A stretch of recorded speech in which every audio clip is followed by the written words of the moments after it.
Hi friends, welcome to my YouTube channel science for railways. ఈరోజు మనం ఎన్టీపీసీకి సంబంధించి ప్రీవియస్గా 2019 నోటిఫికేషన్ ఎన్టీపీసీలో పడింది కదా. సో దానికి సంబంధించి ఎగ్జామ్ 2021-22లో జరిగింది. సో మొత్తం ఎగ్జాము ఓవరాల్ షిఫ్ట్లు 133 షిఫ్ట్ల వరకు ఉన్నాయి. సో 133 పైనే ఉన్నాయి అన్నమాట రఫ్గా. ఆ 133 షిఫ్ట్లలోని జనరల్ అవేర్నెస్ క్వశ్చన్స్ అనేవి నా దగ్గర పీడిఎఫ్ అనేది అవైలబుల్గా ఉంది. దాంట్లో ఈరోజు మనం సైన్స్ క్వశ్చన్స్ వరకు డిస్కస్ చేసుకుందాం. ఎందుకంటే జీకే క్వశ్చన్స్ని మనం ఎలా సాల్వ్ చేసుకుంటూ వెళ్తే మనకు గుర్తుండదు. అందుకే జీకే క్వశ్చన్స్ కోసం నేను వైసీటీ బుక్లో కాన్సెప్ట్ వైజ్గా సెక్షనల్ వైజ్గా మనం జీకే క్వశ్చన్స్ మాట్లాడుకుంటూ వెళ్దాం. సో ఇక్కడ మనం సైన్స్ క్వశ్చన్స్ మాట్లాడుకుందాం, ఓకేనా. సో ప్రతి షిఫ్ట్లో కూడా 4 లేదా 5 లేదా 3, 4, 5 వీటికి మించి 5కు మించి సైన్స్ క్వశ్చన్స్ అనేవి ఏ షిఫ్ట్లోనూ కూడా ఎన్టీపీసీ ఎగ్జామ్లో కనపడవు. కాబట్టి మీరు అది దృష్టిలో పెట్టుకొని సైన్స్ కొంతవరకు ఉపయోగపడుద్ది కాబట్టి ఆ మొత్తాన్ని కూడా ఒక 7 వీడియోస్లో మనం కంప్లీట్ చేసుకుందాం. ఎందుకంటే 133 షిఫ్ట్లు ఉన్నాయి కాబట్టి ఒక వీడియోకి కనీసం 15-20 షిఫ్ట్లని నేను కంప్లీట్ చేయడానికి ట్రై చేస్తాను. ఇవన్నీ సైన్స్ క్వశ్చన్స్ చాలా ఇంపార్టెంట్. ఇవి ఎన్టీపీసీ వాళ్ళకి మాత్రమే కాదు, నేను ముఖ్యంగా ఎన్టీపీసీ వాళ్ళని దృష్టిలో పెట్టుకొని మాట్లాడుతున్నాను. కానీ సైన్స్ క్వశ్చన్స్ అందరికీ ఇంపార్టెంటే, ఓకేనా. సో ఈ సైన్స్ క్వశ్చన్స్ చాలా ఇంపార్టెంట్.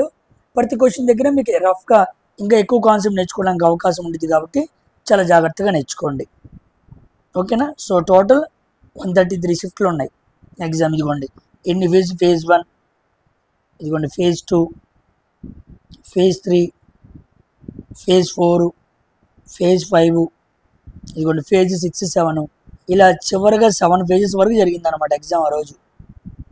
సో 7 ఫేజెస్లో మొత్తం కలిపి 133 షిఫ్ట్స్ అనమాట. క్లియర్గా ప్రతిదాన్ని మాట్లాడుకున్నాం.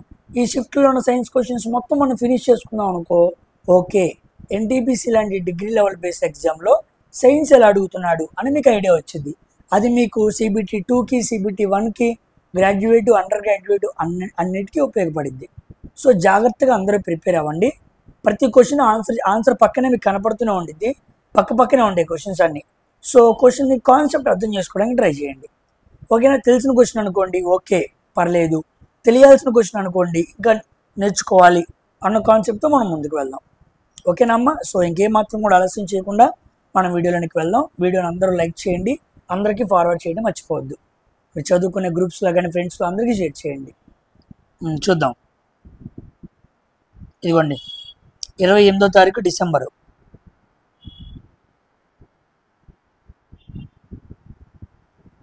28 డిసెంబర్ 2020 ఫస్ట్ షిఫ్ట్ పేపర్ నేను మాట్లాడుతున్నాను అనమాట, ఓకేనా. నేను హైలైట్ చేసిన క్వశ్చన్స్ మాత్రమే సైన్స్ క్వశ్చన్స్, అవి మాత్రమే మాట్లాడుతున్నాను. కాస్త క్వశ్చన్స్లో క్లారిటీ ఉండకపోవచ్చు మీ వీడియో చూస్తున్నప్పుడు. నేను హై లెవెల్లో పెడతాను ఎందుకంటే పీడిఎఫ్ చాలా బ్లర్గా ఉంది, ఓకేనా. ఇలా కంపైలేషన్ లేదనమాట, ఓవరాల్గా క్వశ్చన్ పేపర్ ఉంది. దానివల్ల మనకు టైం వేస్ట్ అనమాట స్క్రోల్ చేసుకుంటూ వెళ్తానికి. ఇలా కంపైలేషన్లో దొరికింది ఇది మాత్రమే. సో మనం టైం చాలా ఇంపార్టెంట్ కాబట్టి మనం ఈ వీడియో మాట్లాడుకుంటున్నాం ఈ పీడిఎఫ్తో. సో కాస్త అడ్జస్ట్ అవ్వండి, ఓకేనా. 4th క్వశ్చన్ చూడండి. Which of the following shows symbiotic relationship అని అడిగాడు. సింబయోటిక్ రిలేషన్షిప్ అంటే అర్థం ఏంటి అంటే, ఉదాహరణకి లైకెన్ అనేది ఎలా వస్తుంది మనకి, algae plus fungi. Algae fungi ఈ రెండు కూడా కలిసి, అర్థమైందా. ఆల్గేకి సంబంధించిన న్యూట్రియంట్స్ ఏమో ఫంగీ తీసుకునిద్ది, ఫంగీకి సంబంధించిన న్యూట్రియంట్స్ ఏమో ఆల్గే తీసుకునిద్ది. So they gain nutrients from exchanging each other. అలా వాటి మధ్య రిలేషన్ ఏర్పాటు చేసుకుంటే దాన్ని సింబయోటిక్ రిలేషన్షిప్ అంటారు, లేదా సింబయోటిక్ న్యూట్రిషన్ అని కూడా పిలుస్తూ ఉంటారు. సింబయోటిక్ న్యూట్రిషన్ కూడా పిలుస్తూ ఉంటారు, ఓకేనా.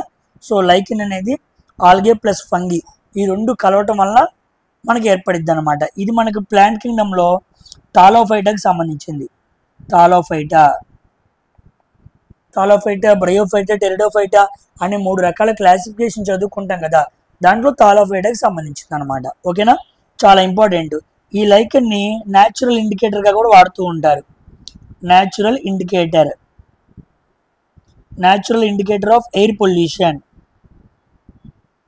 ఓకేనా. ఎయిర్ పొల్యూషన్ ఉన్న చోట ఈ లైకిన్ ఒక కలర్ అనేది మారిపోయింది అనమాట. అలా మారిపోగానే ఓకే ఇక్కడ ఈ గాలిలో ఎక్కువ ఎయిర్ పొల్యూషన్ ఉంది అని చెప్పొచ్చు.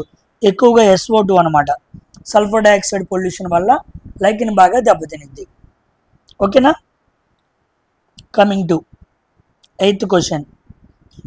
Through which of the following mediums can sound not travel? Sound అనేది ఏ మీడియంస్లో ట్రావెల్ అవ్వదు అన్నాడు. ఏ మీడియంలో ట్రావెల్ అవ్వదు? సౌండ్ సాలిడ్స్లో ట్రావెల్ అయ్యిద్ది, లిక్విడ్స్లో ట్రావెల్ అయ్యిద్ది, గ్యాసెస్లో కూడా ట్రావెల్ అయ్యిద్ది. ముందు సాలిడ్స్ తర్వాత లిక్విడ్స్లో, ఆ తర్వాత గ్యాసెస్లో అనమాట. సో సౌండ్ స్పీడ్ దేంట్లో ఎక్కువ? సాలిడ్స్, అటుపిమ్మట లిక్విడ్స్, అటుపిమ్మట గ్యాసెస్ అనమాట. ఓకేనా. కాబట్టి వ్యాక్యూమ్లో వెళ్ళదు, గుర్తుపెట్టుకోండి. వ్యాక్యూమ్ అంటే ఎయిర్ లేని స్పేస్ అనమాట. ఓకేనా. గాలి లేని ప్రదేశాన్ని మనం వ్యాక్యూమ్ అని మనం చెప్పచ్చు. ఎందుకు అంటే sound is the longitudinal wave, అనుదైర్ఘ్య తరంగం అంటాం. లాంగిట్యూడినల్ వేవ్స్ అనమాట. సో లాంగిట్యూడినల్ వేవ్స్కి ట్రావెల్ చేయాలంటే దే నీడ్ మీడియం, వాటికి ప్రసారం కావాలన్నమాట. మీడియం ఉంటేనే వెళ్ళిద్ది, మీడియం లేకపోతే వెళ్ళదు. మరి వ్యాక్యూమ్లో వెళ్ళే ఏంటి అంటే ఎలక్ట్రోమాగ్నెటిక్ వేవ్. ఎలక్ట్రోమాగ్నెట్స్ అనే వేవ్ వ్యాక్యూమ్లో కూడా ట్రావెల్ చేస్తాయి. ఎగ్జాంపుల్కి ఏంటి? లైట్ వేవ్ అనమాట. లైట్ వేవ్ గుర్తుపెట్టుకోండి. లైట్ వేవ్ స్పీడ్ ఎంత? 3 × 10⁸ మీటర్/సెకండ్. అంత స్పీడ్తో వ్యాక్యూమ్లో స్పేస్లో అవి ట్రావెల్ చేయగలవు. మరి వెలాసిటీ ఆఫ్ సౌండ్ ఎంత అంటే 341 మీటర్/సెకండ్. నియర్గా అంతే ఉండిద్ది అనమాట. ఓకేనమ్మా. Coming 18th question. Which of the following disease is caused by virus? వైరస్కి సంబంధించి కింది వాటిలో ఏది అని అడుగుతున్నాడు అనమాట. ఆన్సర్ ఏంటి? Chicken pox. అంటే మిగతా 3 ఏదో బయట వాటికి సంబంధించినవి అవుతుంటాయి. చికెన్ పాక్స్ అనేది మనం అమ్మవారిని పిలుస్తూ ఉంటాం కదా. సో చికెన్ పాక్స్ రావడం గల కారణం ఏంటి అంటే వ్యారిసెల్లా అనే వైరస్ కారణంగా ఇది వచ్చింది అనమాట. చికెన్ పాక్స్ అనేది చాలా ఇంపార్టెంట్. వ్యారిసెల్లా అనేది వైరస్ కారణం. ఇక మనకి చాలా రకాల వైరస్ డిసీజెస్ కూడా ఉన్నాయి అన్నమాట. ఏంటా వైరస్ డిసీజెస్ అంటే COVID-19, ఇది కాకుండా మనకేమున్నాయి? Hepatitis A, hepatitis B. ఇది కాకుండా మనకి ఫ్లూ వ్యాధులు ఉన్నాయి, ఇవి కాకుండా మనకి మమ్స్, ఇది కాకుండా మనకి మిజిల్స్, ఇది మనకు కాకుండా రుబెల్లా. ఓకేనా. నెక్స్ట్ పోలియో, కుక్క గరిస్తే వచ్చే వ్యాధి ఏంటి? రేబీస్. ఎస్, ఇవన్నీ కూడా ఏంటి? వైరస్ వ్యాధులు అనమాట. సో చికెన్ పాక్స్ అమ్మవారు రావడానికి మనకి వ్యారిసెల్లా అయిన వైరస్ కారణం. ఇలాంటివి చాలా రకాలు ఉన్నాయి. ఇవన్నీ ఇచ్చి కింది వాటిలో ఏది వైరస్ వ్యాధి కాదు అవునని కూడా అడగచ్చు. ఓకేనా. మమ్స్, మిజిల్స్, రుబెల్లా, పోలియోకి ఇదివరకు మందు ఉండేది కాదు, ఇప్పుడు మందు కనుక్కున్నారు. Rabies, flu, bird flu, sign flu, 2 రకాల ఫ్లూస్ ఉంటాయి అన్నమాట. బర్డ్ ఫ్లూ ఎక్కువగా కోళ్ళకి వాటికి వస్తూ ఉండిద్ది, ఇంకోటేమో స్వైన్ ఫ్లూ, పక్షుల నుంచి వాటి నుంచి మనుషులకు పాస్ అవుతూ ఉండిద్ది అనమాట. సో దీంతో 18th క్వశ్చన్ అయ్యింది. కమింగ్ టు నెక్స్ట్ క్వశ్చన్, 26వ question. Which of the following unit is used for measuring amount of substance? Substance అంటే పదార్థం అనమాట. పదార్థాన్ని కొలవడానికి మనం ఏ యూనిట్ వాడతాం అని అడిగాడు. మోల్ అనమాట. మోల్స్లో మెజర్ చేస్తాం మనం. ఓకేనా. 1 మోల్ ఈక్వల్ టు 6.023 × 10⁻23 పార్టికల్స్ అని మనం మాట్లాడుకున్నాం. ఓకేనా. సో పదార్థం యొక్క అమౌంట్, ఎంత అమౌంట్లో పదార్థం ఉంది అని చెప్పడానికి మనం ఏం చేస్తాం? మోల్లో మెజర్మెంట్ చేస్తూ వెళ్తుంటాం. ఇంపార్టెంట్. ఇది ఒక ఫండమెంటల్ యూనిట్ అనమాట. Fundamental unit. Totally we have 7 fundamental units. అది మీరు గుర్తుపెట్టుకోండి. ఓకేనా. సో నియర్లీ ఎన్ని క్వశ్చన్స్ అడిగాడు? 1, 2, 3, 4 క్వశ్చన్స్ అడగడం జరిగింది ఫస్ట్ షిఫ్ట్లో. తర్వాత అదే రోజు జరిగిన సెకండ్ షిఫ్ట్ పేపర్ మాట్లాడుకుందాం. Question number 1. Which of the following is not a part of circulatory system? Circulatory system అంటే అర్థం ఏంటి? రక్త ప్రసరణ వ్యవస్థ. రక్త ప్రసరణ వ్యవస్థకి సంబంధించి కింద వాటిలో కానిది ఏంటి అని అడిగాడు. ఏముంది? పెద్ద ప్రేగు, లార్జ్ ఇంటెస్టైన్ అంటారు పెద్ద ప్రేగు అంటే. లార్జ్ ఇంటెస్టైన్ అనేది ఏ భాగానికి సంబంధించింది? డైజెస్టివ్ అనమాట, జీర్ణక్రియకి సంబంధించింది అది. పెద్ద పేగు చిన్న పేగు అనేది. పెద్ద పేగులో మొత్తం మనకు 3 భాగాలు ఉంటాయి. ఒక దాని పేరు కేశం, ఇంకో దాని పేరు కోలాన్, ఇంకో దాని పేరు రెక్టమ్, ఇక చివరిగా ఆనల్. మన బాడీలో నుంచి వేస్ట్ వెళ్ళిపోయే హోల్ని యానల్ హోల్ అంటారు. ఓకేనా. సో కేశం, కోలాన్, రెక్టమ్ ఈ 4 భాగాలు ముఖ్యంగా ఉంటాయి అన్నమాట. ఏంటి పెద్ద పేగులో. పెద్ద పేగు పొడవు ఎంత అంటుంటాడు, 1.5 మీటర్స్ అనమాట. పెద్ద పేగులో పెద్దగా ఉంది కాబట్టి అది పేగు పొడవు ఎక్కువ అనుకుంటాం, కాదు. పెద్ద పేగు చాలా చిన్నది, చిన్న పేగు చాలా పెద్దది అనమాట. ఓకేనా, గుర్తుపెట్టుకోండి. చిన్న పేగు స్మాల్ ఇంటెస్టైన్. స్మాల్ ఇంటెస్టైన్ అనేది మనకి 7 మీటర్ల వరకు ఉండిద్ది, కానీ పెద్ద పేగు మాత్రం 1.5 మీటర్సే ఉండిద్ది. జీర్ణక్రియ దేంట్లో కంప్లీట్ అయింది, జీర్ణక్రియ తిన్న ప్రతి వస్తువు కూడా పూర్తిగా అరిగిపోయి రక్తంలో కరవడానికి రెడీగా ఉండేది ఎక్కడ అంటే small ఇంటెస్టైన్లో.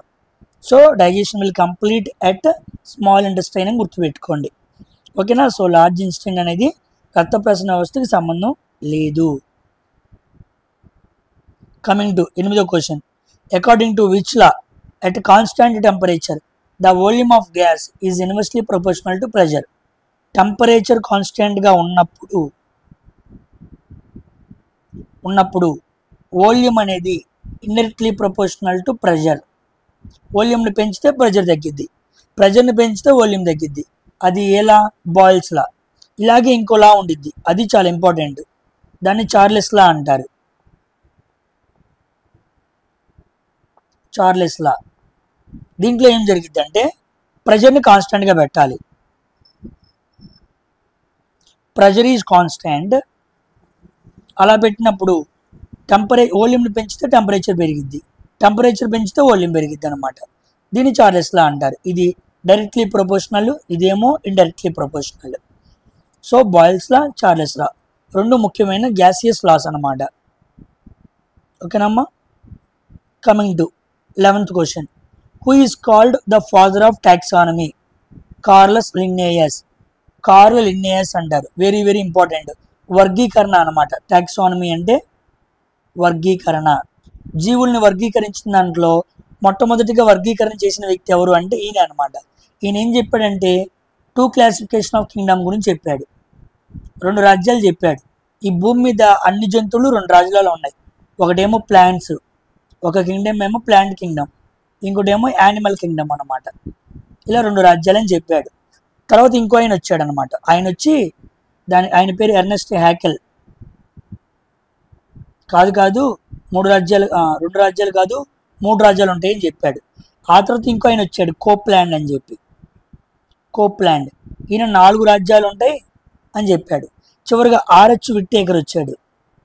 RH Whittaker very very important ఈ పేరు.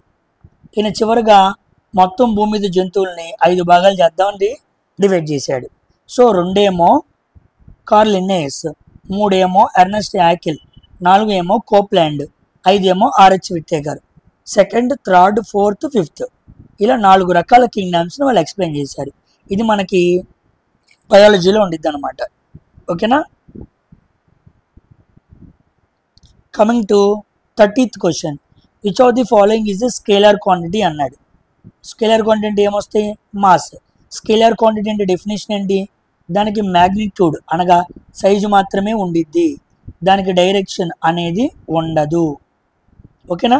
కొన్ని రకాల స్కేలార్ క్వాంటిటీస్ అనేవి మనం ఎప్పుడు కూడా గుర్తుపెట్టుకొని ఉండాలి. స్కేలార్ గుర్తుపెట్టుకుంటే అవి కానీ అన్నీ కూడా vector. Distance equal to speed into time. ఈ ఫార్ములాలో మనం 3ని గుర్తుపెట్టుకోవచ్చు. తర్వాత వర్క్, పవర్, ఎనర్జీ, దీంట్లో మనం 3ని గుర్తుపెట్టుకోవచ్చు.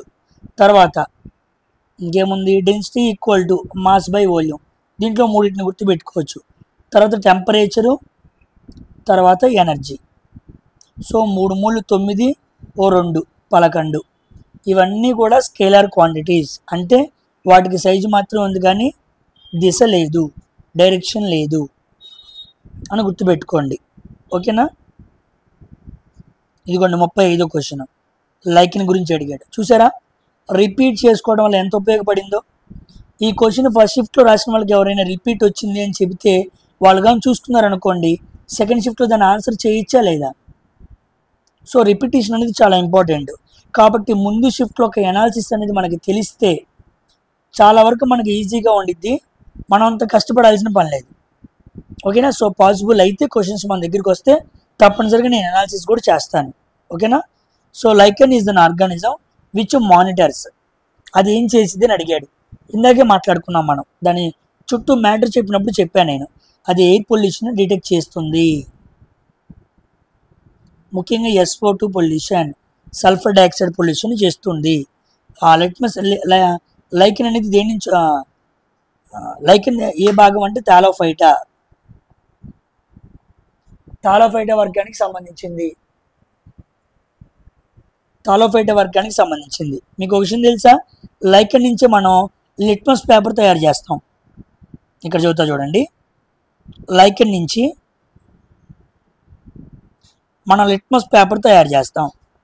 ఎందుకయ్యా లిట్మస్ పేపర్ అంటే, ఈ లిట్మస్ పేపర్ సొల్యూషన్ని మనం ఒకటి యాసిడా, బేసా, న్యూట్రలా అని తెలుసుకోవచ్చు అనమాట. ఓకేనా. ఈ లైకెన్ పేపర్ తీసుకొచ్చి న్యూట్రల్గా అంటే వాటర్లో పెట్టామనుకో, న్యూట్రల్ సొల్యూషన్లో దాని కలర్ పింక్గా ఉండిద్ది అనమాట.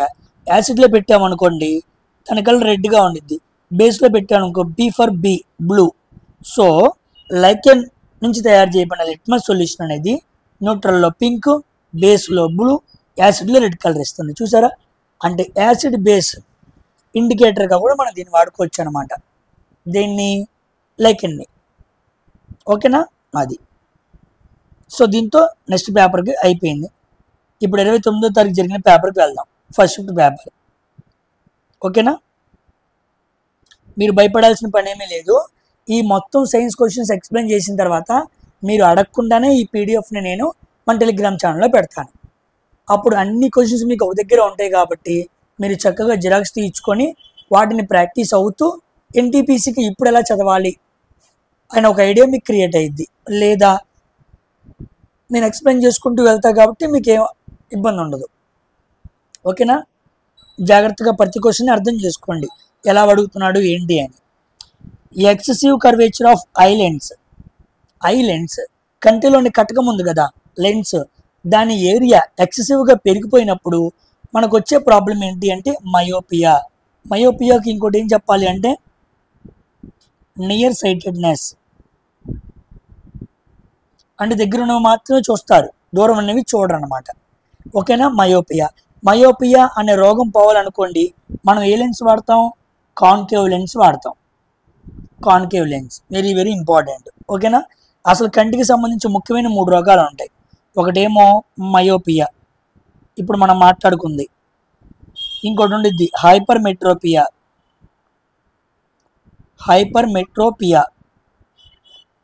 దీన్ని ఫార్ సైటెడ్నెస్ అంటారు, దూరదృష్టి అనమాట. ఇంకోటి ప్రెస్ బయోపియా. ఈ 3 చాలా ఇంపార్టెంట్ అనమాట. ఓకేనా. సో మయోపియాకి కాన్కేవ్ వాడతాము, ఈ రెండింటికి కాన్వెక్స్ వాడతాం, గుర్తుపెట్టుకోండి. ఓకేనమ్మా. ఎక్సెసివ్ కర్వేచర్ ఆఫ్ ఐలాండ్స్ యొక్క ఏరియా అనేది, వాటి కర్వేచర్ ఏరియా అనేది, కర్వ్డ్ సర్ఫేస్ ఏరియా అనేది ఎప్పుడైతే మనకి ఎక్సెస్ అయిద్దో then we will get myopia. Coming to next question 23. Chemical formula of lime వాటర్కి ఫార్ములా ఏంటి? CaOH2. సో లైమ్ వాటర్ అన్నా లేదా స్లేక్డ్ లైమ్ అంటారు, స్లేక్డ్ లైమ్ అన్నా లేదా తడి సున్నమన్నా ఆన్సర్ ఒకటే అనమాట. ఓకేనా. CaOH2, కాల్షియం హైడ్రాక్సైడ్ అంటారు దీన్ని, కాల్షియం హైడ్రాక్సైడ్ కెమికల్ నేమ్ అనమాట. ఏ పేరైనా అడగచ్చు, గుర్తుపెట్టుకోండి. Next 28. Robert hook discovered dash cell అనమాట. రాబర్ట్ హుక్ అనే వ్యక్తి ఏం కనుక్కున్నాడు అంటే ఆయన డెడ్ సెల్ కనుక్కున్నాడు. ఓకేనా. చెట్టు బెరడులో కనుక్కున్నాడు అనమాట, గుర్తుపెట్టుకోండి డెడ్ సెల్స్. మరి లివింగ్ సెల్ని కనుక్కుంది ఎవరు? లివింగ్ సెల్లో ఎల్ ఉంది కాబట్టి లీవెన్ hook, Anthony లీవెన్ hook living cell కనుక్కున్నాడు అనమాట. ఓకేనా. చాలా చాలా ఇంపార్టెంట్. ఈయన ఎప్పుడు కనుక్కున్నాడు? 1674లో కనుక్కున్నాడు. ఈయన వెరీ వెరీ ఇంపార్టెంట్. 1665 ఈ 2 సంవత్సరాలు కూడా ఎగ్జామ్లో అడిగాడు. తర్వాత కణాలకు సంబంధించిన థియరీ వచ్చిందనమాట, స్వీడన్ అండ్ ష్వాన్ అని చెప్పి. ఓకేనా, very very important. First living cell ఏంటో తెలుసా భూమి మీద? First living cell on earth algae spirogyra అంటారు. ఆల్గే స్పైరోగోరా చాలా ఇంపార్టెంట్. మొట్టమొదటి భూమి మీద ఉద్భవించిన కణం అన్నమాట. ఓకేనా అమ్మ. తర్వాత క్వశ్చన్ 29వది. People with which of the following blood groups as considered as universal recipient. Universal receptor అనమాట. అంటే ఈ బ్లడ్ గ్రూప్ వాళ్ళు ఎవరి దగ్గర నుంచి అయినా తెచ్చుకోవచ్చు. ఏంటది? బ్లడ్ అనమాట. ఓకేనా, చూడండి చాలామంది ఏబి యూనివర్సల్ రిసెప్టర్ అనుకుంటారు, కాదు, ఏబి పాజిటివ్ అనమాట. ఏబి పాజిటివ్ వాళ్ళని యూనివర్సల్ రిసెప్టార్ అంటారు. అంటే వీళ్ళు ఏ బి ఏబి ఓ ఈ అందరి దగ్గర నుంచి బ్లడ్ గ్రూప్ వీళ్ళు ఏం చేయొచ్చు? తీసుకోవచ్చు, యాక్సెప్ట్ చేయొచ్చు. కెన్ రిసీవ్ తీసుకోవచ్చు అనమాట. ఓకేనా, ఎందుకు తీసుకోగలుగుతున్నారు? ఇది కూడా ఎగ్జామ్లో అడిగాడు. ఎందుకు ఏబి పాజిటివ్ అనే బ్లడ్ గ్రూపు ఎందుకు అందరి దగ్గర నుంచి రక్తం తీసుకోవడానికి అర్హత సంపాదించింది అంటే దే డోంట్ హ్యావ్ యాంటీబాడీస్. ఏ బాడీస్లో ఏ బ్లడ్ గ్రూప్లో యాంటీబాడీస్ ఉండవో ఆ ఉండని బ్లడ్ గ్రూపు ఎవరి రక్తాన్ని తీసుకోవచ్చు అనమాట. ఓకేనా, నెక్స్ట్ ఇంకోటి ఉండేది. ఇక్కడ ఇంకో విషయం చెబుతాను మీకు. ఓ నెగిటివ్, దీన్ని యూనివర్సల్ డోనార్ అంటారు. అంటే ఓ నెగిటివ్ వాళ్ళు ఎవరికైనా బ్లడ్ గ్రూప్ ఇవ్వచ్చు అనమాట. Can give blood to anyone అనమాట. అవును, వీళ్ళు ఎందుకు ఇవ్వగలుగుతున్నారు? ఎవరికైనా ఇవ్వగలుగుతానికి దీనికి ఉన్న అర్హత ఏంటి అంటే దీంట్లో యాంటీజెన్స్ లేవు. యాంటీజెన్స్ ఇక్కడ యాంటీబాడీస్ లేవు, ఇక్కడ యాంటీజెన్స్ లేవు. యాంటీబాడీస్ యాంటీజెన్స్ అంటే అర్థం ఏంటి? అది మీకు తెలియాలంటే బ్లడ్ సర్క్యులేటరీ సిస్టంలో డెప్త్గా మాట్లాడాలి, అప్పుడు మీకు ఒక ఐడియా వచ్చింది అనమాట. ప్రస్తుతానికి ఇంత నేర్చుకోండి. ఓకేనా, సో యాంటీబాడీస్ లేని AB positive is a universal receptor. Antigens లేని O negative is a universal donor. కాబట్టి ఓ బ్లడ్ గ్రూప్ డోనార్ కాదు, O negative donor. AB receptor కాదు, ఏబి పాజిటివ్ రిసెప్టార్. చాలా ఇంపార్టెంట్, చాలా మందికి తెలియక కన్ఫ్యూజ్ అవుతూ ఉంటారు. ఓకేనమ్మా. Coming to 38th question. Bile is secreted by the dash liver. Bile is secreted by dash అంటే లివర్ అనమాట. లివర్ ద్వారా బైలీ జ్యూస్ అనేది సెక్రెట్ అయింది. సెక్రేషన్ అంటే విడుదల అవటం అనమాట. మరి ఇది ఎక్కడ స్టోర్ అయింది? ఇది గాల్ బ్లాడర్లో స్టోర్ అయింది. ఓకేనా. సో ఇది ఏం చేసిద్ది? ఫ్యాట్స్ని ఫ్యాటీ యాసిడ్స్గా మార్చిద్ది. It will convert fats into fatty acids. So bile జ్యూస్లో ఏముండవు? ఎంజైమ్స్ ఉండవు. ఎంజైమ్స్ లేని రసం ఏంటి? Bile juice. లివర్ కూడా డైజెస్టివ్ సిస్టంలో ఒక భాగం అనమాట. జీర్ణ వ్యవస్థలో లివర్ కూడా ఒక భాగం అనమాట. గుర్తుపెట్టుకోండి, చాలా ఇంపార్టెంట్. బైలీ జ్యూస్ యొక్క పిహెచ్ వాల్యూ ఎంత అంటే 7.5 నుంచి 8.5 వరకు ఉంటుంది అనమాట బైలీ జ్యూస్ యొక్క పిహెచ్ వాల్యూ. ఓకేనా. లివర్ కానీ పాడైపోయిందా, దానికి రీజనరేషన్ కెపాసిటీ చాలా ఎక్కువ. అయినా నువ్వు ఎక్కువగా పాడు చేసావా, ఇక దాన్ని ఎవరు కాపాడలేరు. అప్పుడు లివర్ ఏమైపోయింది అంటే ఫ్యాటీ లివర్ అయిపోయింది. ఎందుకు ఫ్యాటీ లివర్ అయింది అంటే నువ్వు బాడీలో తిన్న ఫ్యాట్స్ని అది క్లియర్ చేయాలి, కానీ నువ్వేం చేసావు?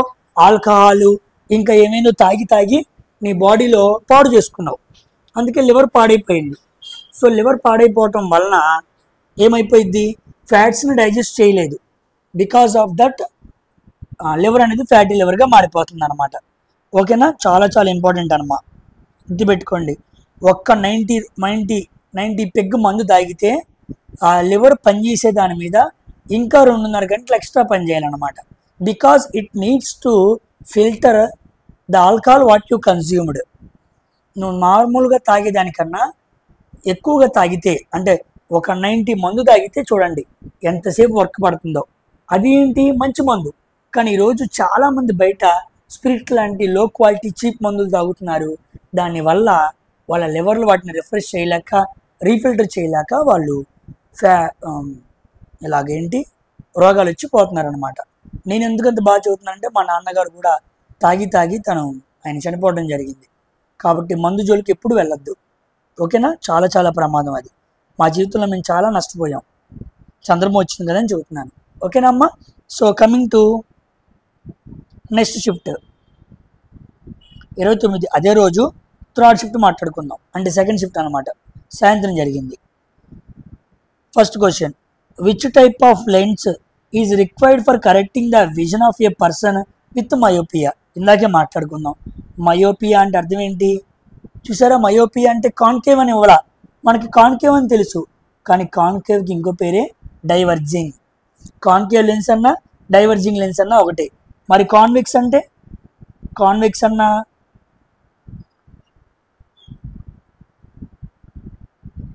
కన్వర్జింగ్ లెన్స్ అన్నా ఒకటే. సో కాన్కేవ్ అంటే డైవర్జింగ్, కాన్వెక్స్ అంటే కన్వర్జింగ్. ఇక ఇక్కడ నుంచి లైటు అన్ని ఫిజిక్స్లో రకరకాల కాన్సెప్ట్స్, బయాలజీ, కెమిస్ట్రీ ఎక్కువగా వస్తూ ఉంటాయి. ఎక్కువగా మీకు బయాలజీ, ఫిజిక్సే కనబడుతూ ఉండిద్ది.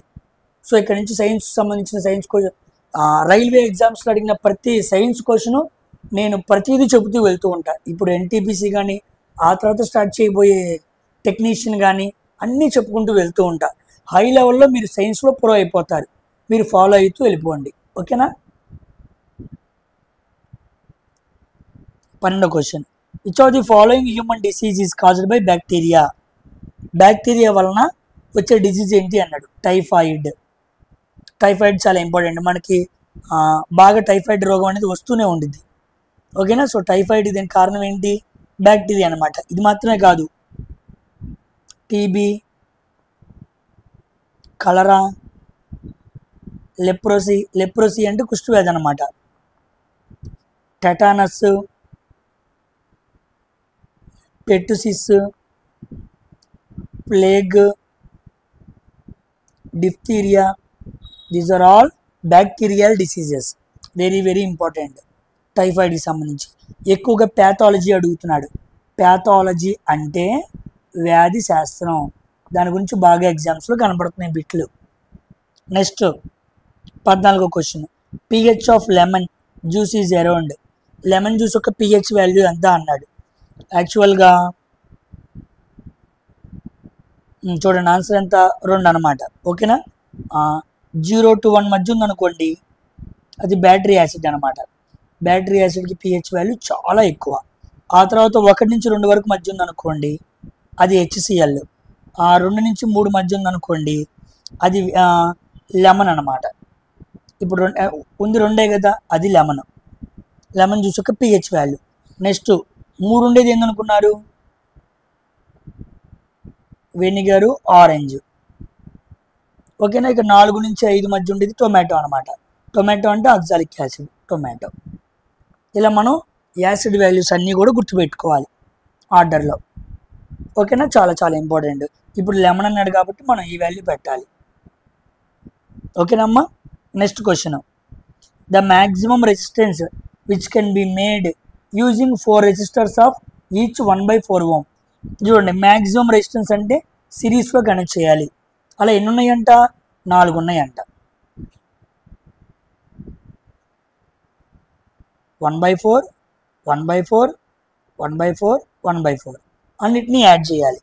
సో 1/4 + 1/4 + 1/4 + 1/4 4/4 1 ohm వచ్చింది. సో మ్యాక్సిమం రెసిస్టెన్స్ ఎంత అంటే 1 ohm అనమాట. అదిగోండి, ఓకేనా. సో 1/4 ohm రెసిస్టెన్స్ 4ని అలా కలిపితే 1 ohm వచ్చింది, ఓకేనా. సో దీంతో ఈ షిఫ్ట్ అయిపోయింది. కాదు, ఇంకా ఉంది. Berry is a disease caused due to deficiency of dash vitamin అన్నాడు. విటమిన్ B1 పేరేంటి? B1 పేరేంటి? థయమిన్. గుర్తున్నాయా? B1, B2, B3, B5, B6, B7, B9, B12, 1, 2, 3, 4, 5, 6, 7, 8. ఈ 8 బి కాంప్లెక్స్ విటమిన్స్ చాలా important. B1 thiamine, B2 riboflavin, B3 niacin, B5 pantothenic acid, B6 pyridoxine, B7 biotin, B9 folic acid, B12 సైనికోబాలమిన్. ఈ vitamins అన్ని మీరు basic అన్నమాట, ఇవి మీకు idea ఉండాలి. So vitamin B1 అన్నాడు కాబట్టి థయామిన్. థైమిన్ లోపంలో వచ్చే రోగం ఏంటి? బెరీ. గుర్తుపెట్టుకోండి, ఓకేనా. మన బాడీలో నర్వ్ ఫంక్షన్ ఉంటుంది కదా, ఆ నర్వ్ ఫంక్షనాలిటీ మొత్తాన్ని కంట్రోల్ చేసేది B1 అనమాట. హెల్దీ నర్వ్ ఫంక్షన్ అనమాట. హెల్దీ నర్వ్ ఫంక్షన్ బాగా ఉండాలంటే B1 విటమిన్ చాలా బాగుండాలి, ఓకేనా.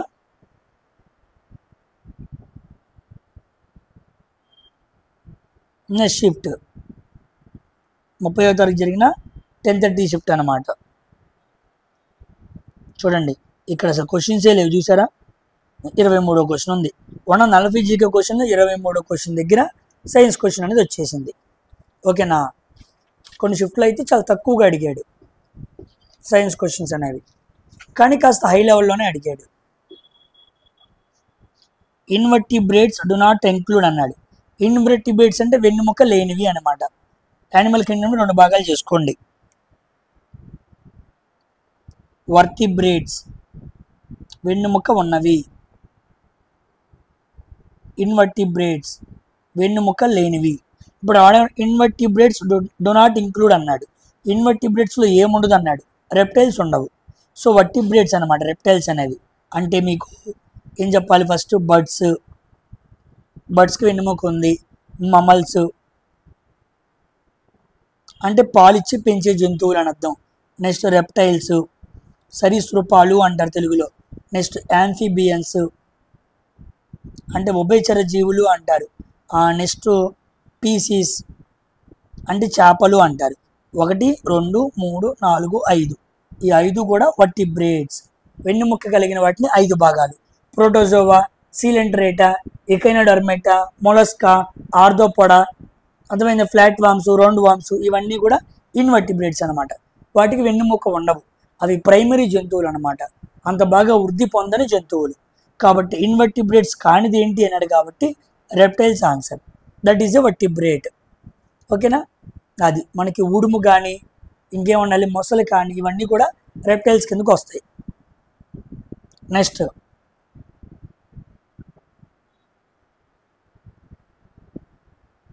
31వ క్వశ్చన్.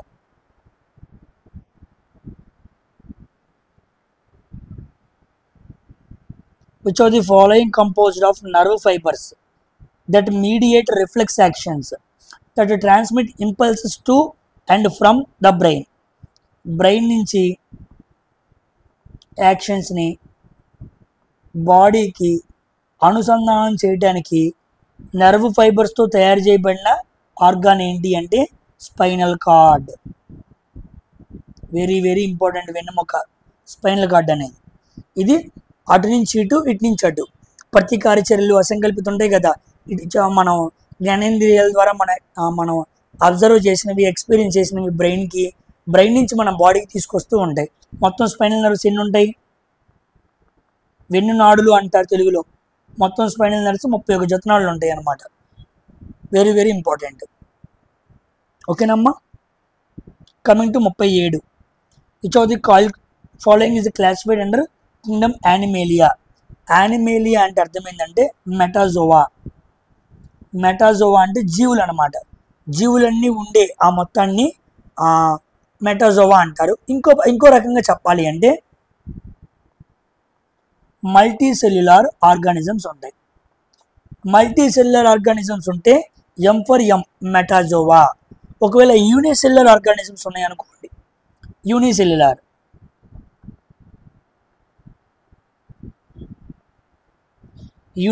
ఆర్గానిజమ్స్ ఉంటే దాని ప్రోటోజోవా. ఏకకణ జీవులు అంటే ప్రోటోజోవా. బహుకణ జీవులు ఒక కణానికి నుంచి ఎక్కువ కణాలతో నిర్మాణమైన జీవులు ఉంటే మల్టీ సెల్యులర్ మెటాజోవా అంటారు. సో యానిమల్స్ అనేవి మల్టీ సెల్యులర్ అనమాట. అవి ఏకకణతో నిర్మించబడినవి కాదు, చాలా రకాల కణాలు, లక్షల కణాలతో నిర్మాణం చేయబడ్డాయి అన్నమాట. ఓకేనమ్మా. కమింగ్ టు 30వ తారీఖు అడిగిన 3rd షిఫ్ట్ అనమాట. Sorry, 2nd shift. రోజుకు 2 షిఫ్ట్లు మాత్రం జరుగుతూ వచ్చాయన్నమాట. ఎందుకంటే గంట టైం ల్యాబ్స్ ప్రకారం పెడుతూ ఉంటాడు అనమాట. చూడండి 15వ question. A solution reacts with chalk powder to give a gas that turns lime water Milky, the solution is అన్నాడు. ఏంటంట, ఒక సొల్యూషన్ వెళ్ళిపోయి చాక్ పౌడర్తో కలిసిందంట. అలా కలవంగానే ఒక గ్యాస్ బయటకు వచ్చిందంట. ఆ గ్యాసు లైమ్ వాటర్ని మిల్కీగా మార్చిందంట. అర్థమైందా? ఆ గ్యాస్ ఏంటి అని అడిగాడా? కాదు. ఆ సొల్యూషన్ ఏంటి అని అడిగాడు. ఏంటో సొల్యూషను? ఇదిగోండి, HCl, హైడ్రోక్లోరిక్ యాసిడ్ తీసుకోండి. చాక్ పౌడర్ అంటే ఏందనుకున్నారు?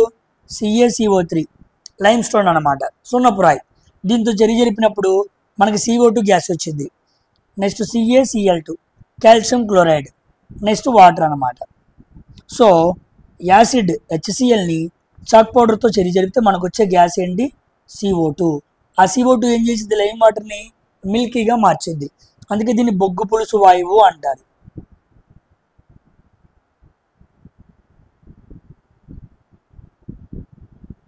ఓకేనా? బొగ్గు పులుసు వాయువు అంటారు, గుర్తుపెట్టుకోండి. సో ఆన్సర్ ఏంటి? HCl అనమాట, హైడ్రోక్లోరిక్ యాసిడ్. ఓకేనా? తర్వాత సింబల్ ఆఫ్ మీథేన్ అంటే ఫార్ములా అనమాట. మీథేన్ అంటే ఏంటి? అది ఆల్కేన్ గ్రూప్కి సంబంధించింది అనమాట. ఆల్కేన్ అంటే CnH2n+2. ఓకేనా? ఆడు మీత్ అన్నాడు. మీత్ అంటే C వాల్యూ 1 అనమాట. దీంట్లో పెట్టండి, C value 1, 2 1 2 2 1 2 2 1 2 2 2 4. So CH4. So CH4 అంటే మీథేన్. ఓకేనా? మీథేన్ చాలా చాలా important. Next, what is the SI unit of force? ఫోర్స్కి SI యూనిట్ ఏంటి? న్యూటన్. ఒకవేళ CGS అడిగాడు అనుకోండి, dyne. 1 Newton equal to 10⁵ dyne. గుర్తుపెట్టుకోండి, చాలా చాలా ఇంపార్టెంట్. న్యూటన్ పేరు మీదుగా వచ్చింది అనమాట ఇదంతా. ఓకేనా అమ్మా? కమింగ్ టు, సో ఇక్కడతో అయిపోయింది. ఇక్కడ ఏం సైన్స్ క్వశ్చన్స్ లేవు. ఎస్, ఇక్కడ ఉంది. ఇదిగోండి, what is the freezing point of water on kelvin scale? Freezing point అంతా 0 డిగ్రీల సెల్సియస్. నువ్వు కెల్విన్లోకి మార్చాలి. కాబట్టి సెల్సియస్ ప్లస్ 273.15 ఎగ్జాక్ట్ వాల్యూ అనమాట. So K value equal to 0 plus 273.15. So K value ఎంత? 273.15 K. సో ఫ్రీజ్ అనమాట. ఏ పాయింట్ దగ్గర అయితే వాటర్ అంటే లిక్విడ్ ఫామ్లో ఉండేది సాలిడ్ ఫామ్లోకి మారింది, దట్ ఈస్ కాల్డ్ ఫ్రీజింగ్ అనమాట. ఓకేనా అమ్మా? నెక్స్ట్ 4వ తారీఖు అడిగిన ఫస్ట్ షిఫ్ట్ అనమాట. చూడండి, the pistil in the flower is dash అన్నాడు. Is a female reproductive part. మనకి ఫ్లవర్లో మేల్ రీప్రొడక్టివ్ పార్ట్ ఉండిద్ది, ఫీమేల్ రీప్రొడక్టివ్ పార్ట్ ఉండిద్ది. మేల్ రీప్రొడక్టివ్ పార్ట్ని ఏమనాలి అంటే స్టేమెన్ అనాలి. స్టేమెన్. దాంట్లో ఎన్ని భాగాలు ఉంటాయి? ఒకటేమో యాంథర్, ఇంకోటేమో స్టిగ్మా. యాంథర్ లోపల దగ్గర పోలన్ గ్రెయిన్స్ ఉంటాయి. పరాగ రేణువులు. ఇక్కడ స్టేమెన్. ఫీమేల్ రీప్రొడక్టివ్ పార్ట్ని మనం పిస్టిల్ అంటాం. ఫీమేల్ రీప్రొడక్టివ్ పార్ట్కి ఇంకో పేరు కూడా ఉంది. ఎవరికి తెలుసో వాళ్ళందరూ కామెంట్ సెక్షన్లో కామెంట్ చేయండి. ఫీమేల్ రీప్రొడక్టివ్ పార్ట్ పిస్టిల్, దానికి ఇంకో పేరు ఉంది, దాన్ని కామెంట్ సెక్షన్లో చెప్పండి. పిస్టిల్లో భాగాలు ఉంటాయి. ఏముంటాయి? ఓకే, స్టిగ్మా అనేది కాదు, రాంగ్ చెప్పినట్టున్నాను కదా. యాంథరు ఫిలమెంట్, సారీ, స్టిగ్మా కాదు, ఫిలమెంట్ అన్నమాట. ఫిలమెంట్ ఇక్కడ ఉండేది స్టిగ్మా, స్టైల్, ఓవరీ.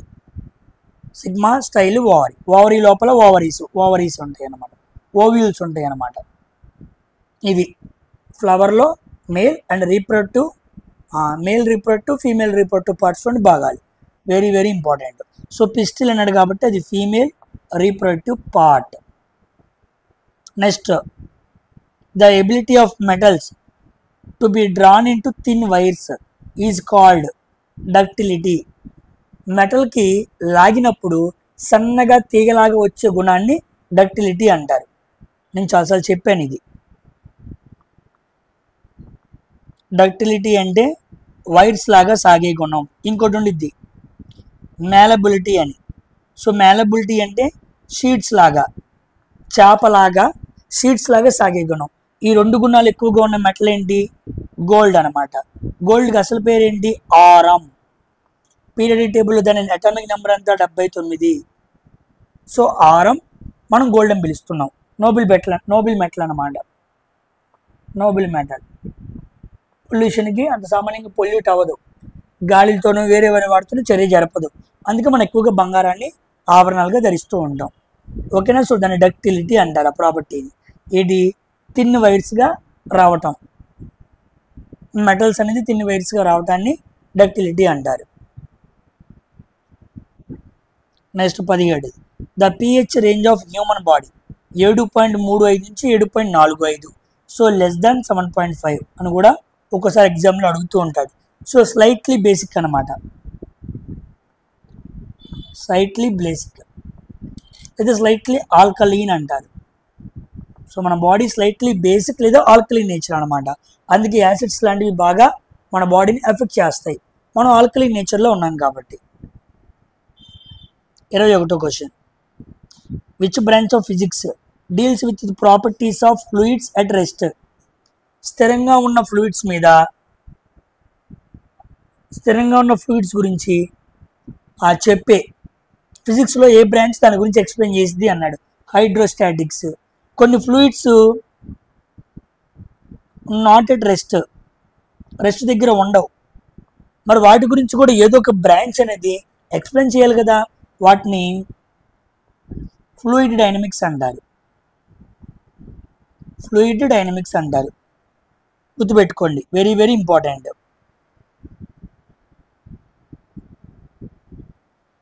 నెక్స్ట్ 36.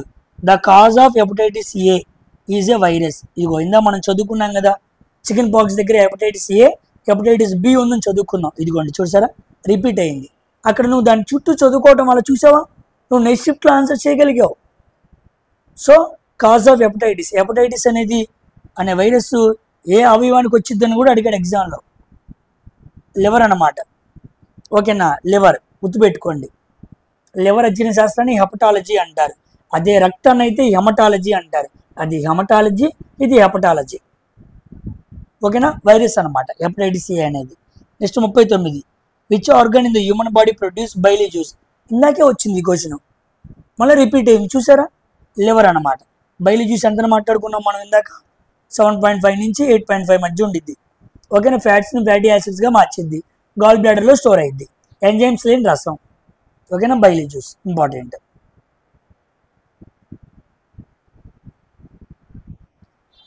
4వ తారీఖు సెకండ్ షిఫ్ట్ అనమాట. Taxol is extracted from which plant అని అడిగాడు. టాక్సాల్ అంటే అర్థమైంది అంటే యాక్చువల్గా దీన్ని క్యాన్సర్ ట్రీట్మెంట్ కోసం వాడే బెరడ్ అనమాట. దీన్ని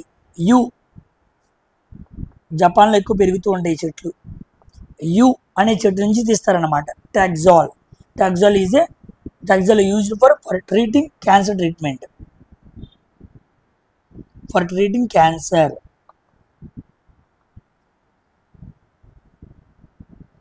next 7th question. What is the other name of Newton's first law of motion?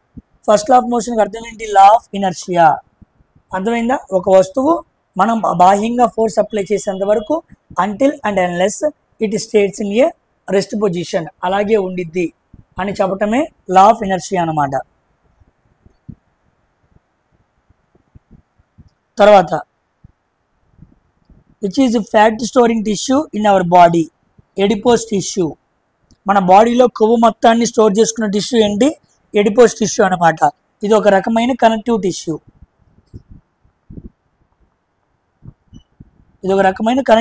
అనమాట. Very very important. ఓకేనా? ఇంకా చాలా ఉన్నాయి. ఉదాహరణకి బోన్ కానీ, బోన్ కానీ, బ్లడ్ కానీ, కార్టిలేజ్ అంటే మెత్తడి ఎముక అనమాట. ఇవి మూడు కూడా ఏంటి అంటే కనెక్టివ్ టిష్యూస్. దాంట్లో ఒకటి భాగమే ఎడిపోస్ టిష్యూ అనమాట. సో అది మన బాడీలో ఫ్యాట్ని స్టోరేజ్ చేసుకుంటూ ఉండిద్ది. ఎవరికైనా బాడీ లావుగా మారిపోయింది అనుకోండి, ఆ కొవ్వు మొత్తం వెళ్ళిపోయి ఎడిపోస్ టిష్యూలో స్టోర్ అయ్యిద్ది. చాలామంది కొవ్వు తగ్గించుకోవడానికి ఆపరేషన్ చేసుకుంటూ ఉంటారు. ఆ ఆపరేషన్ చేసుకున్నప్పుడు ఎడిపోస్ టిష్యూని టచ్ చేసి ఆ ఎడిపోస్ టిష్యూలోని కొవ్వు మొత్తాన్ని తీసేస్తారనమాట. ఓకేనా. సో ఎన్టీఆర్ కానీ, ఆర్తి అగర్వాల్ లాంటి వాళ్ళు కానీ కొవ్వుని తీర్చుకోవడానికి ఆపరేషన్ చేయించుకున్నారు. అది కొంతమంది బాగా పనిచేసేది, కొంతమందికి పనిచేయదు. సో ఎడిపోస్ టిష్యూ అనేది very very important.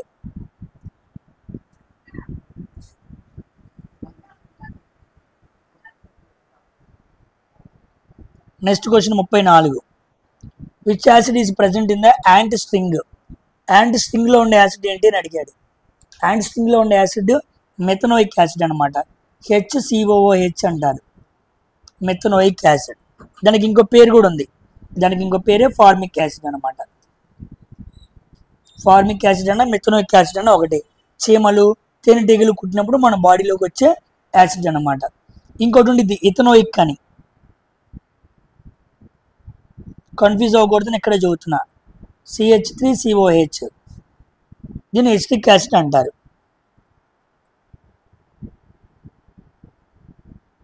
Acetic acid అంటారు. ఎసిటిక్ యాసిడ్ అంటే ఇథనోయిక్, ఫార్మిక్ యాసిడ్ అంటే మిథనోయిక్. గుర్తుపెట్టుకోండి. CH3COH, ఇదేమో HCOH.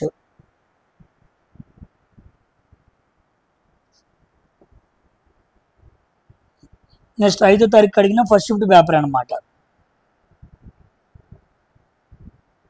Among various electrical safety devices one based on heating effect of electric current is called అన్నాడు. Answer ఏంటి? Fuse అనమాట.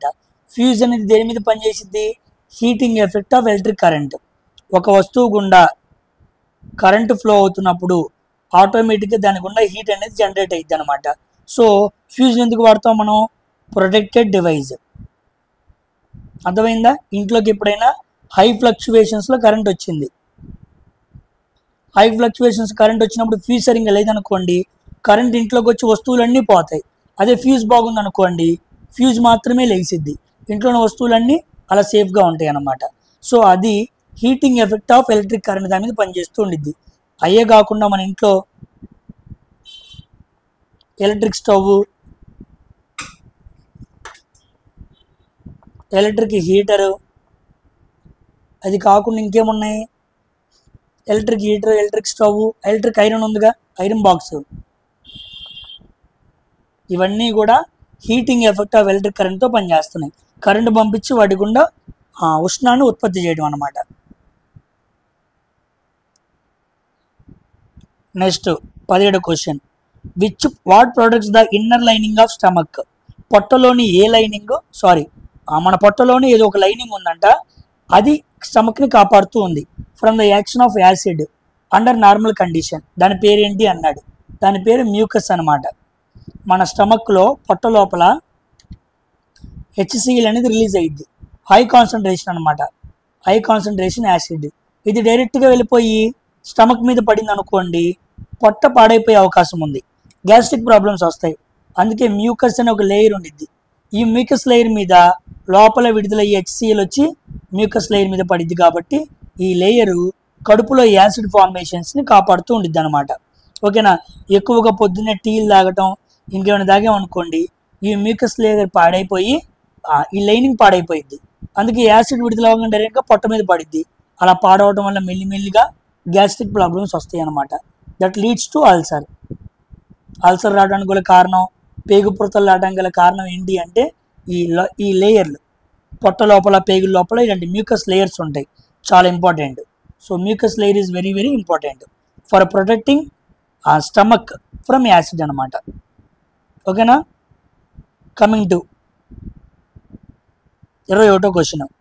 Some organisms use simple food material obtained from inorganic resources in the form of carbon dioxide and water. What are these organisms known as అన్నాడు. ఆ ఆర్గానిజమ్స్ని ఏమనాలి అన్నాడు. Autotrophs అంటారు. Autotrophs అంటే అర్థం ఏంటంటే సొంతగా ఆహారాన్ని తయారు చేసుకుంటాయి అన్నమాట. సొంతగా ఆహారాన్ని తయారు చేసుకోవడాన్ని ఏమంటారు? ఆటోట్రోప్స్ అంటారు. ఉదాహరణకి ఎగ్జాంపుల్ మనం ఏం తీసుకుందాం? ప్లాంట్స్ తీసుకుందాం. ఏం తీసుకుందాం మనం? ప్లాంట్స్. ప్లాంట్స్ ఏం చేస్తాయి? కిరణజన్య సంయోగ క్రియ మనందరికీ తెలుసు. ఫోటోసింథసిస్ అంటారు. అంటే వాటికి ముందు కార్బన్ డైఆక్సైడ్ కావాలి. చెట్టు కార్బన్ డైఆక్సైడ్ తీసుకుంటాయి, చెట్టు వాటర్ తీసుకుంటుంది. కార్బన్ డైఆక్సైడ్, వాటర్, సన్లైట్ కావాలి. మొక్కల్ని ఎప్పుడు కూడా లైట్లో పెట్టాలి. క్లోరోఫిల్ ఉంటుంది వాటి లోపల. So carbon dioxide, water, sunlight, chlorophyll ఇవన్నీ తీసుకొని C6H12O6 గ్లూకోజ్ అనమాట. ఒకరే పిండి పదార్థాన్ని తయారు చేసింది. దాంతోపాటు ఆక్సిజన్ బయటకు వచ్చింది. సో కిరణజన్య సమీకరణకి ఏం కావాలి అంటాడు? Carbon dioxide, water, sunlight, chlorophyll. కిరణజన్య సమీకరణలో ఏం విడుదలవుతాయి అంటాడు? Glucose, oxygen. ఇలా ఆహారాన్ని మొక్కలన్నీ తయారు చేసుకుంటూ ఉంటాయి. కాబట్టి ప్లాంట్స్ అన్నీ కూడా ఆటోట్రోప్స్ అన్నమాట. సొంతంగా ఆహారాన్ని తయారు చేసుకునేవి అన్నమాట. వాటిని మనం తింటూ బతుకుతూ ఉన్నాం. Coming to which part of the neuron is information acquired? న్యూరాన్లో ఏ భాగం ఇన్ఫర్మేషన్ అక్వైర్ చేసింది అని అడిగాడు. ఏ భాగం? డెండ్రైట్ అనమాట. ఇదిగోండి ఇలా ఉండిద్ది, సెంటర్ ఉండి ఇలా ఎంట్రికల్ లాగా ఉంటాయి అన్నమాట. మన బాడీలో కొన్ని లక్షల న్యూరాన్లు ఉంటాయి. ఒక న్యూరాన్ నుంచి ఇంకో న్యూరాన్కి ఇన్ఫర్మేషన్ అనేది పాస్ అవ్వాలి. అలా పాస్ అవ్వాలి అంటే ఇలాంటి వెంట్రికల్ లాంటి స్ట్రక్చర్స్ ఉండాలన్నమాట. వీటిని డెండ్రైట్స్ అంటారు. వీటి ద్వారా న్యూరాన్ అనేది ఇన్ఫర్మేషన్ అక్వైర్ చేసుకునేది. నెక్స్ట్ 34ది small bed like structures inside ovary of a flower is called అన్నాడు. ఓవరీ లోపల, ఒక ఫ్లవర్లో ఓవరీ లోపల ఓవిల్స్ ఉంటాయి అన్నమాట. వీటిని అండాలు అంటారు. So small bead like structures అంటే చిన్న బీడ్స్ లాగా ఉంటాయి అన్నమాట ఓవరీ లోపల. వాటిని మనం ఏమంటాం? ఓవిల్స్ అంటాం. ఎప్పుడైతే ఫ్లవర్ అభివృద్ధి చెంది ఫ్రూట్గా మారిద్దో ఈ ఫ్లవర్ లోపల ఉండే ఓవిల్స్ ఇవే గింజలుగా, సీడ్స్గా మారుతాయి. మనం ఏ కాయ తింటున్నా ఆ కాయలో సీడ్స్ కనపడ్డాయి అంటే ఆ కాయ పువ్వుగా ఉన్నప్పుడు వాటి లోపల ఓవిల్స్ ఉంటాయి. సో పువ్వుగా ఉంటే ఓవిల్స్, కాయగా మారితే సీడ్స్ అనమాట. నెక్స్ట్ ఓవరీ ఏమైపోయింది? ఓవరీ ఫ్రూట్గా మారిద్ది. కన్వర్షన్స్ అనమాట. ఒక ఫ్లవర్ ఫ్రూట్గా మారేటప్పుడు ఏ భాగాలు ఎలా మారుతాయి అని అడుగుతూ ఉంటాడు. ఓవరీ ఫ్రూట్గా మారిద్ది, ఓవిల్స్ సీడ్స్గా మారుతాయి. Next which essential element is used for synthesis of proteins and other components in plants అనమాట. చూడండి, ప్లాంట్స్ అనేవి ప్రోటీన్స్ని తయారు చేయాలి అంటే వాటికి ముఖ్యంగా కావాల్సిన గ్యాస్ ఏమైనా ఉంది అంటే అది నైట్రోజన్. అందుకే దేవుడు వాతావరణంలో నైట్రోజన్ ఎక్కువగా పెట్టాడు. సో నైట్రోజన్ అనేది 78% ఉండిద్ది, ఆక్సిజన్ 22% అలా ఉండిద్ది అనమాట. ఈ ఆక్సిజన్ లేకపోతే పల్సెస్. ఏంటి పల్సెస్? పప్పు ధాన్యాలు ఏమీ తయారవ్వవు. పప్పు ధాన్యాలు వచ్చే పంటలు ఏమంటారంటే లెగ్యూమే పంటలు అంటారు. లెగ్యూమే పంటలు అంటే పప్పు ధాన్యాలు. ఇవి తయారవ్వాలంటే నైట్రోజన్ కావాలి. ఓకేనా? సో సింథసిస్ ఆఫ్ ప్రోటీన్స్కి ముఖ్యంగా కావాల్సింది ఏంటి అంటే నైట్రోజన్ అని గుర్తుపెట్టుకోండి, నైట్రోజన్. నెక్స్ట్ 5వ తారీఖు అడిగిన సెకండ్ షిఫ్ట్ పేపర్ మాట్లాడదాం. చూడండి, దీంట్లో క్వశ్చన్స్ ఎక్కువ ఏమీ లేవు. ఇదిగోండి, స్టార్టింగ్లో ఫస్ట్ నుంచి చూస్తే 40 జీకే క్వశ్చన్స్లో 33 వరకు ఏమీ లేవు. నెక్స్ట్ 34 వచ్చింది. Name the process by which a single cell divides into 2 halves. దీన్ని బైనరీ ఫిజన్ అంటారు. ఏమంటారు? బైనరీ ఫిజన్ అనమాట. అంటే ఒక జీవి ఇలా ఉండిద్ది, ఇలా 2 భాగాలు అయిపోయింది. ఇదొక జీవి, ఇదొక జీవి, అలా విడిపోతాయి అన్నమాట. అలా కట్ చేయగానే 2 భాగాలుగా విడిపోతాయి. దీన్ని అసెక్షువల్ రీప్రొడక్షన్ అంటారు. ఆ జీవుల వృద్ధి అసెక్షువల్ రీప్రొడక్షన్. మనలో అయితే సెక్షువల్ రీప్రొడక్షన్ ఉండిద్ది, కానీ చిన్నపాటి జీవుల్లో అన్ని భాగాలు ఉండవు కాబట్టి అసెక్షువల్ రీప్రొడక్షన్స్ అనమాట. అంటే అమీబా,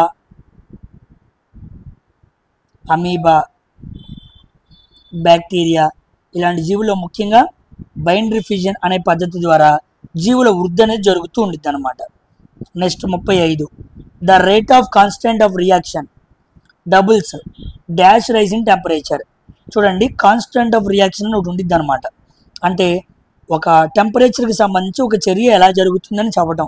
అది ప్రతి 10 డిగ్రీలు ఎప్పుడైతే టెంపరేచర్ పెరిగిద్దో ఆ యాక్షన్లో ఆ రియాక్షన్ పెరుగుతూ ఉండిద్ది అనమాట. ఇంకో 10 డిగ్రీలు పెంచామనుకోండి రియాక్షన్ పెరిగిద్ది, ఇంకో 10 డిగ్రీలు పెంచామనుకోండి అలా రియాక్షన్ పెరుగుతూ ఉండిద్ది. దీన్ని అర్హీనియస్ ఈక్వేషన్ అంటారు. ఇట్స్ హై లెవెల్ క్వశ్చన్ అనమాట. ఓకేనా, inter level question. Next 36. Which of the following is the main tissue that transports water in plants from it's roots to leaves అనమాట. చెట్లలో వేర్లు ఉంటాయి, రూట్స్ నుంచి లీవ్స్కి ఏం వెళ్ళాలి, వాటరు మినరల్స్ వెళ్ళాలి. వాటిని తీసుకెళ్లే టిష్యూ ఏంటి, జైలం టిష్యూ అంటారు. It's a unidirectional. Xylem is a unidirectional tissue. Unidirectional tissue అంటే కేవలం రూట్స్ నుంచి ప్లాంట్స్లోని అన్ని భాగాలకి వాటర్ని తీసుకెళ్తూ ఉండిద్ది. ఓకేనా, అందుకే యూనిడైరెక్షనల్ అంటారు. దీన్ని వాస్కులర్ టిష్యూ అంటారు. వాస్కులర్ టిష్యూ అంటారు, గుర్తుపెట్టుకోండి, జైలం. సో మనం ఎక్కడో భూమిలో పోసిన నీరు ఆకుల చివరి భాగాల వరకు చేరుతుంది అంటే దానికి కారణం జైలం. జైలం అనే కణజాలం దాన్ని తీసుకెళ్తుంది అనమాట. Next 37. How many atoms of oxygen or present in 1 molecule of ozone. Ozone formula ఏంటి, O3. ఎన్ని ఉంటాయని అడిగాడు, 3 ఉంటాయి. సో ఆన్సర్ 3 అనమాట.